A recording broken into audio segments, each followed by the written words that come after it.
नमस्कार दोस्तों, story inspire 55 में स्वागत है।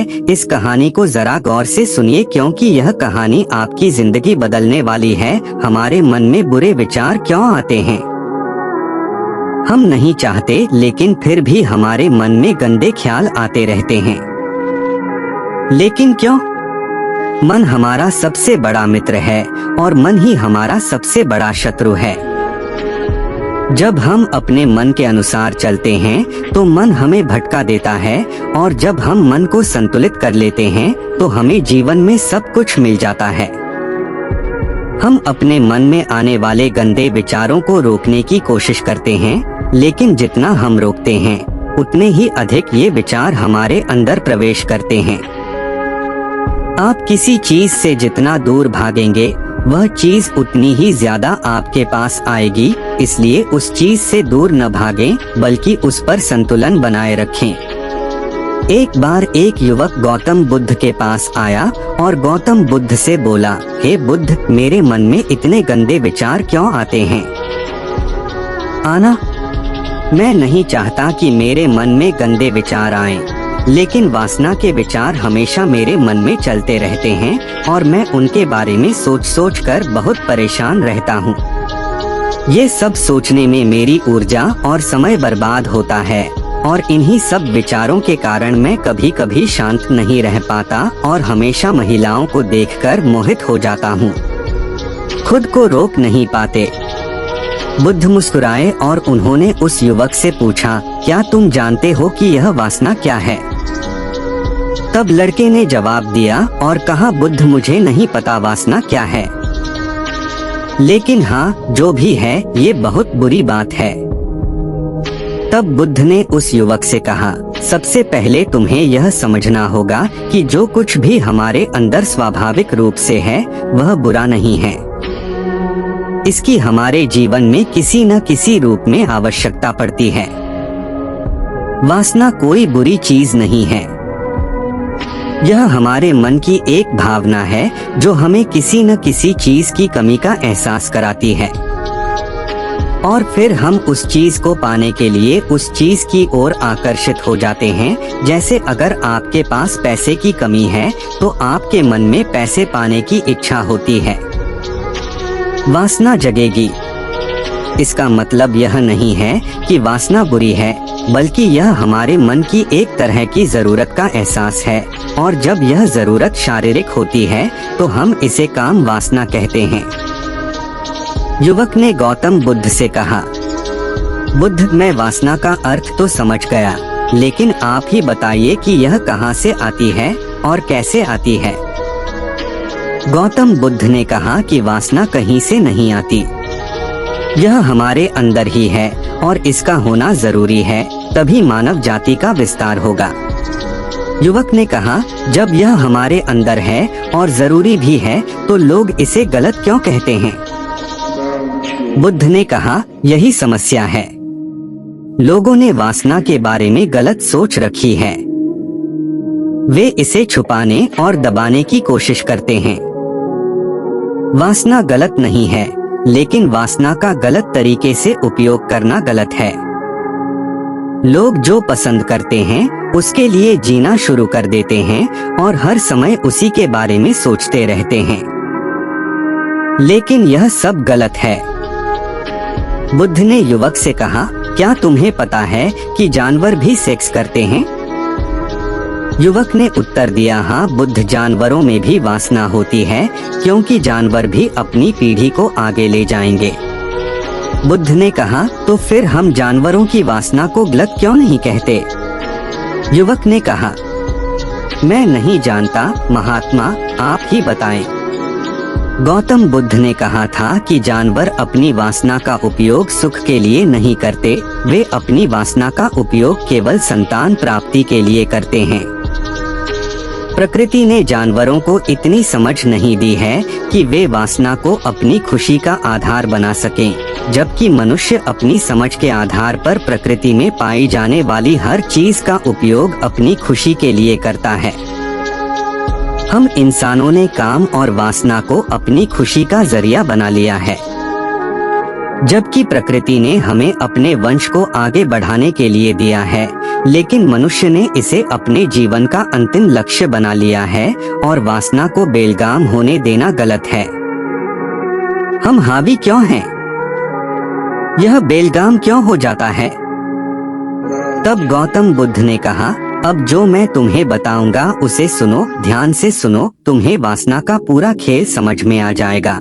तुम्हें तुम्हारे सभी सवालों के जवाब मिल जाएंगे, तुम्हें बस ध्यान से सुनकर समझना होगा। तब गौतम बुद्ध ने उस युवक से कहा कि चलो शुरू करें। एक समय की बात है, गुरु और उनके शिष्य एक आश्रम में रहते थे। शिष्य प्रतिदिन दीक्षा लेने के लिए आश्रम से बाहर गांव में जाते थे। जो शिष्य भिक्षा लेने के लिए गांव में जाता था, रास्ते में एक नदी पड़ती थी जिससे होकर वह प्रतिदिन भिक्षा लेने के लिए जाता था। एक दिन उसने एक लड़के को पेड़ के पीछे छुपे हुए देखा। वह लड़के के पास गया और पूछा, भाई तुम इस पेड़ के पीछे छिपकर क्या देख रहे हो? लड़के ने कहा, अरे क्या तुम्हें वह नहीं दिख रहा जो मैं देख रहा हूँ? उसकी नजर नदी पर पड़ी तो वहाँ कुछ लड़कियाँ पानी भर रही थीं। लड़कियाँ 14 से 15 साल की होंगी। तब शिष्य ने लड़के से कहा, अरे भाई वहाँ तो लड़कियाँ पानी भर रही हैं, इसमें छिपने की क्या बात है? तभी लड़का शिष्य की ओर देखता है और उससे कहता है, अरे मूर्ख, क्या तुम देख नहीं सकते कि मैं क्या कर रहा हूँ? वे परियां नदी से पानी कैसे खींच रही हैं? जरा उसके भावों को देखो, उसके कोमल शरीर को देखो, बर्तन उठाते समय उसकी पतली कमर कैसे लचकती है और उसके बाल उसकी कमर पर ऐसे लहरा रहे हैं मानो सुंदरता बिखरी हुई हो। शिष्य फिर से नदी की ओर देखता है और इस बार वह देखता ही रह जाता है। अब तक उसे कुछ भी दिखाई नहीं दे रहा था और वह बिल्कुल निडर था। उसे किसी बात का डर नहीं था, लेकिन अब वह छिपने लगा और उन लड़कियों को ऐसे देखने लगा जैसे उसने कोई अपराध किया हो। और जब वह छिपकर उन लड़कियों को देख रहा था तो वह अंदर से कांपने लगा और उसने कहा कि यह मैं हूँ। मैं क्या कर रहा हूँ? मैं जो कुछ भी कर रहा हूँ वह सही नहीं है। मुझे यहाँ से चले जाना चाहिए। और फिर वह जल्दी से चला जाता है। फिर वह आश्रम पहुँचता है। आश्रम में जाकर वह अपने काम में व्यस्त हो गया, लेकिन जो उसने अभी देखा था वह बार बार उसकी आंखों के सामने आ रहा था। उसके दिमाग में वही दृश्य घूम रहा था। यही देखने को उसका मन ललचाया। उसका किसी भी काम में मन नहीं लगता था। वह प्रतिदिन सुबह सुबह भिक्षा लेने के लिए आश्रम से निकल जाता था और नदी के पास स्थित एक पेड़ के पास जाता था जहां वह लड़का पहले से ही मौजूद होता था और छिपकर अपने साथ लड़कियों को देखता था। अब वह प्रतिदिन ऐसा करने लगा। उसका मन अब किसी काम में नहीं लगता था। वह सदैव किसी न किसी विचार में डूबा रहता था। वह आश्रम का कार्य भी ठीक से नहीं कर पा रहा था। वह न तो ठीक से सो पाता था और न ही ठीक से खा पाता था। उसका मन बेचैन था। उसका मन बार बार उन लड़कियों की खूबसूरती देखने को ललचाता था। जब गुरु भिक्षा दे रहे थे तब भी उनका मन किन्हीं अन्य विचारों में खोया हुआ था। गुरु ने अपने शिष्य की ये हरकतें देखी तो एक दिन गुरु ने शिष्य को अपने पास बुलाया और कहा कि आज से मैं भी तुम्हारे साथ भिक्षा मांगने चलूंगा। तुम और मैं एक साथ भीख मांगने जाएंगे। तभी शिष्य ने गुरु को मना करते हुए कहा कि नहीं गुरुदेव, आप क्यों परेशान हो रहे हैं? मैं ही ठीक से भीख मांग सकता हूँ। गुरु ने शिष्य से कहा, ठीक है, तुम अकेले ही भिक्षा मांगने जाओ। इसके बाद शिष्य भिक्षा मांगने निकल गया। शिष्य के जाने के बाद गुरु भी आश्रम से बाहर निकल गए और शिष्य का पीछा करने लगे कि वह कहाँ जाता है और क्या मिलता है। ये सब देखने के लिए उसका पीछा करने लगा। थोड़ी दूर जाने पर गुरु ने देखा कि उनका शिष्य एक अपराधी की तरह एक लड़के के साथ पेड़ के पीछे छिपा हुआ है और छिपकर कुछ देख रहा है। गुरु भी अपने शिष्य के पीछे यह देखने के लिए खड़े हो गए कि उनका शिष्य क्या देख रहा है, जिसके लिए वह अपराधियों की तरह पेड़ के पीछे छिपा हुआ है। गुरु ने देखा कि उनका शिष्य पेड़ के पीछे छिपकर उन लड़कियों को देख रहा है जो नदी से पानी ले रही थीं। तब गुरु ने शिष्य से कहा, लड़कियों से भी मांगोगे क्या? गुरु की आवाज सुनकर शिष्य का मन घबरा गया और उसे पसीना आने लगा। वह ऐसे कांप रहा था जैसे किसी चोर को पकड़ते समय उसने रंगे हाथ पकड़ लिया हो। उनकी हालत खराब हो गई। वह कुछ भी बोलने में असमर्थ था। शिष्य के साथ जो लड़का था वह भाग गया, जिससे शिष्य और भी घबरा गया। उसके मुंह से केवल कुछ टूटे फूटे शब्द ही निकल रहे थे। वह अपने अध्यापक से आंख मिलाने का भी साहस नहीं कर पाता था। गुरु ने शिष्य की ओर देखकर कहा, मेरा शिष्य निडर है। वह किसी चीज से नहीं डरता, लेकिन यह क्या है? तुम डर के मारे कहाँ रह रहे हो? शिष्य ने गुरु से कहा, मुझे माफ कर दीजिए, इसमें मेरी कोई गलती नहीं है। उस आदमी ने मुझे धोखा दिया, लेकिन मैं तुमसे वादा करता हूँ कि आज के बाद मैं ऐसा दोबारा कभी नहीं करूँगा। क्षमा चाहता हूँ। गुरुदेव ने कहा कि कोई बात नहीं, लेकिन तुम्हें यह ध्यान रखना चाहिए कि हम जैसी संगति करते हैं, हमें वैसा ही फल मिलता है। जैसे जैसे हम संगति करते हैं, उनके विचार हम में प्रवेश करते हैं। इसलिए अच्छी संगति रखें ताकि अच्छे विचार आप में प्रवेश करें। फिर गुरु और शिष्य आश्रम लौट आए और फिर से आश्रम के काम पर ध्यान देने लगे। वह उस रास्ते को छोड़कर दूसरे रास्ते से जाने लगा। वह अपना कार्य सावधानी से करता था, लेकिन धीरे धीरे उसके अंदर क्रोध उत्पन्न हो गया और फिर वह अन्य शिष्यों पर क्रोध करने लगा और बेचैन रहने लगा। अब वह ठीक समय पर भोजन भी नहीं करता था। वह खाना भी बहुत कम खाते थे। एक रात गुरु शिष्य के पास आए और उससे बोले कि तुमने मुझसे वादा किया था कि तुम अपने मन को वश में रखोगे। आपने अब तक कितनी बार अपना वादा तोड़ा है? यह सुनकर शिष्य अपने गुरु के चरणों में गिर पड़ा और रोने लगा।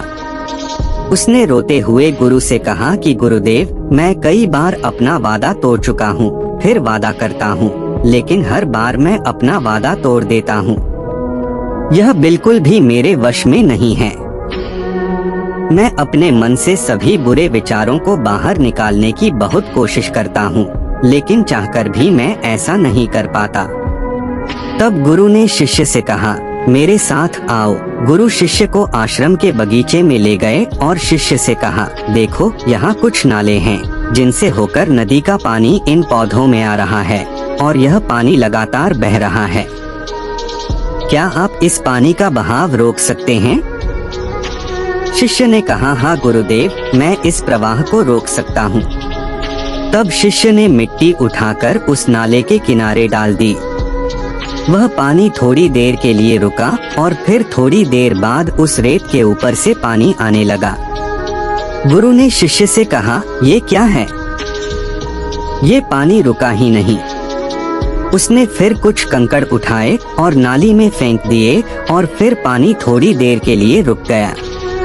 लेकिन फिर कुछ देर बाद उन कंकड़ पत्थरों के ऊपर से पानी निकलने लगा। गुरु ने कहा, शिष्य क्या हुआ? पानी फिर आ गया है। आप कह रहे थे कि रोकेंगे। क्या हम किसी चीज को पूरी तरह से रोक सकते हैं? तब शिष्य ने कहा, कोई बात नहीं गुरुदेव, मैं इस पानी को रोककर आपको दिखाऊंगा। फिर वह एक बड़ा पत्थर लाया और नाली पर रख दिया। पानी रुक गया। तब शिष्य ने गुरु से कहा, देखिए गुरुदेव, मैंने कहा था कि मैं पानी रोकूंगा। मैंने पानी रोककर दिखाया। मैंने आपकी बात पूरी कर दी। गुरु मुस्कुराए और बोले, अच्छा, ध्यान से देखो, पानी रुक गया है। क्या? यह पीछे नाली को तोड़कर बाहर आ गया है और अगल बगल से बह रहा है। और ध्यान से देखिए, यह इस पत्थर के सामने भी आ गया है और यह पानी अपना रास्ता बदलकर फिर से आगे की ओर बह जाएगा। फिर कुछ देर बाद वही हुआ। तब गुरु ने शिष्य को समझाया, आपके साथ भी ऐसा ही हो रहा है। आप बार बार प्रयास कर रहे हैं और अधिक प्रयास कर रहे हैं, लेकिन हर बार आपका प्रयास टूट रहा है और टूटता ही रहेगा। यह पत्थर तुम्हारा पुरुषार्थ है और यह जल तुम्हारा विचार है। चाहे आप कितना भी बड़ा पत्थर रख दो, पानी अपना रास्ता ढूंढ ही लेगा। यह देखकर शिष्य ने पूछा, हे गुरुदेव, क्या कोई रास्ता नहीं है जिससे मैं गंदे विचारों से बाहर निकल सकूं? गुरु ने कहा, एक रास्ता है। यह पानी जिस नदी से आ रहा है, आप केवल वहां से इस पानी का मार्ग बदल सकते हैं। गुरु शिष्य को एक नदी के पास ले गए जहां से पानी उस बगीचे में आ रहा था। गुरु ने शिष्य से कहा, इस नदी से पानी जा रहा है, जहां से बगीचे में पानी जा रहा है। अगर हम उसका रास्ता रोक दें तो क्या हम पानी नहीं रोक सकते? शिष्य ने कहा, हाँ गुरुदेव, ऐसा अवश्य हो सकता है। मैं यहाँ से इस पानी को बंद कर देता हूँ, फिर सामने नाली में पानी नहीं जाएगा और फिर बगीचे में पानी नहीं जाएगा। तब गुरु ने कहा, शिष्य, यदि बगीचे में पानी ही नहीं रहेगा तो पेड़ पौधों को पानी कहाँ से मिलेगा? उन पेड़ पौधों को पानी की जरूरत होती है। तब शिष्य ने सोचा और कहा, यह बात मेरे दिमाग में कभी नहीं आई। इस पानी का बगीचे में जाना भी जरूरी है। गुरु ने कहा, और उनमें से कुछ पेड़ पौधे ऐसे भी हैं जिन्हें रोजाना पानी की जरूरत होती है। वे सूख कर मर जाएंगे, हमें पानी खोलना पड़ेगा। गुरु की बात सुनकर शिष्य ने पानी के लिए रास्ता खोला तो गुरु ने पूछा, यदि हम इस नदी का सारा पानी बगीचे की ओर मोड़ दें तो क्या होगा? शिष्य ने उत्तर दिया, गुरुदेव, वहाँ जीत हासिल करने के लिए पेड़ पौधे हैं। वे सब पिघल जाएंगे और कुछ भी नहीं बचेगा। गुरु मुस्कुराए और बोले, आप ये समझिए, हमें कुछ भी रोकना नहीं है, बस हमेशा संतुलन बनाए रखना है। पौधे कम पानी से नष्ट हो जाते हैं तथा पौधे अधिक पानी से भी नष्ट हो जाते हैं। हमारा जीवन संतुलन पर चलता है। गुरु ने शिष्य से कहा, अगर मैं तुम्हें आम के बारे में कुछ ऐसा बताऊं जो तुम्हें नहीं सोचना चाहिए, तो तुम्हारे दिमाग में सबसे पहले किसकी तस्वीर आएगी? गुरु ने कहा, जब हम अशुद्ध विचारों को बलपूर्वक रोकने का प्रयास करते हैं तो वे और अधिक मजबूती से हमारे अंदर प्रवेश कर जाते हैं।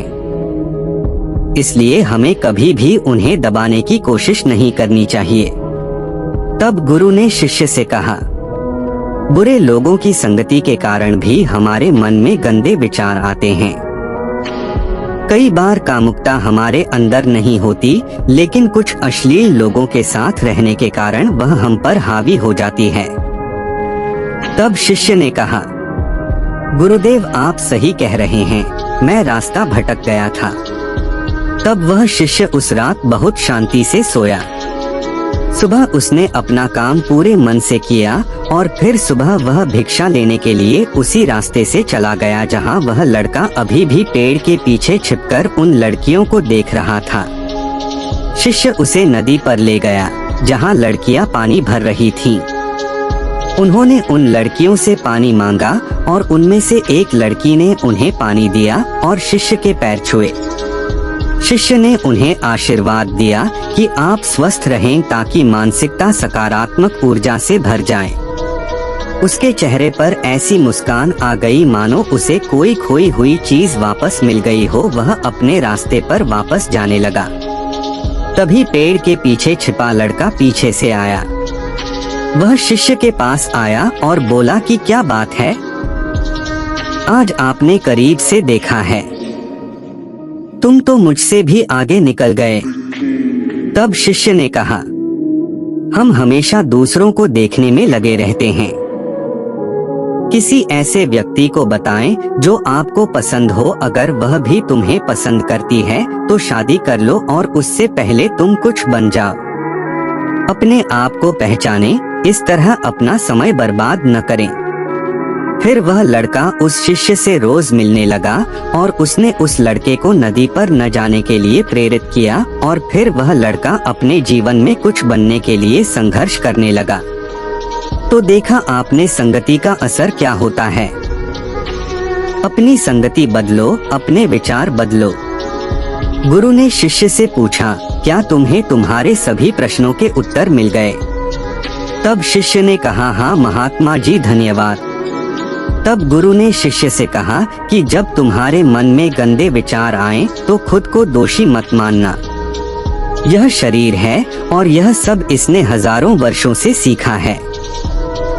यह सिर्फ आपके सोचने या शपथ लेने से टूटने वाला नहीं है, बल्कि आपके पास वह शक्ति है, वह ऊर्जा है जिसका आपको संतुलन में उपयोग करना है।